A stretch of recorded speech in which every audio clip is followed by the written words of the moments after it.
ಭಾರತದ ಭಜನ ಹಾರ ನಾವು ಭಾರತವನ್ನ ಸಾರ್ವಭೌಮ ಸಮಾಜವಾದಿ ಜಾತ್ಯತೀತ ಪ್ರಜಾಸತ್ತಾತ್ಮಕವಾಗಿ ಗಣರಾಜ್ಯವನ್ನಾಗಿ ರೂಪಿಸುವುದಕ್ಕಾಗಿ ಭಾರತ ಎಲ್ಲ ಪ್ರಜೆಗಳಿಗೆ ಸಾಮಾಜಿಕ ಆರ್ಥಿಕ ರಾಜಕೀಯ ನ್ಯಾಯವನ್ನು ವಿಚಾರ ಅಭಿವ್ಯಕ್ತಿ ನಂಬಿಕೆ ಮತ್ತು ಉಪಾಸನೆಯ ಸ್ವಾತಂತ್ರ್ಯವನ್ನು ಸ್ಥಾನಮಾನ ಮತ್ತು ಅವಕಾಶಗಳ ಸಮಾನತೆಯನ್ನು ದೊರೆಯುವಂತೆ ಮಾಡುವುದಕ್ಕಾಗಿ ವ್ಯಕ್ತಿ ಗೌರವ ದೇಶದ ಏಕತೆ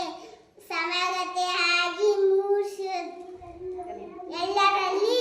ಮಾತೃತ್ವವನ್ನು ಭಾವನೆಯನ್ನು ಮೂಡಿಸುವುದಕ್ಕೆ ದೃಢ ಸಂಕಲ್ಪ ಮಾಡಿ ನಮ್ಮ ಸಂವಿಧಾನ